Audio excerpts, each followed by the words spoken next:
असद तूर को और इमरान रियाज को आपने गिरफ्तार कर लिया है। मैं उनकी रिहाई का मुतालबा नहीं कर रहा, मैं मुतालबा ये कर रहा हूं कि जो लिस्ट है ना तुम्हारे पास जिनको गिरफ्तार करना है उन सबको एक ही दफा गिरफ्तार कर लो। हमारा मुतालबा आज ये है, आओ हमें गिरफ्तार करो, आओ हमें गिरफ्तार करो, आओ हमें गिरफ्तार करो, आओ हमें गिरफ्तार करो।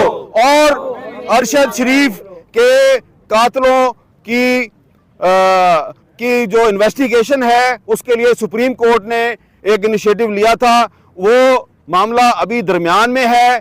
तो बेहतर यह होगा कि supreme court of Pakistan Arshad Sharif के कातलों को खुद ही बेनकाब करे और सजा दे दे। हम सजा देने की तो अहलियत नहीं रखते, लेकिन हम अरशद शरीफ के कातलों को जानते हैं। ऐसा ना हो कि हम उनको नेम भी करें और शेम भी करें, और वो जो कातिल हैं उन्हें नेमिंग और शेमिंग से बचने के लिए पाकिस्तान छोड़ना पड़ जाए। हम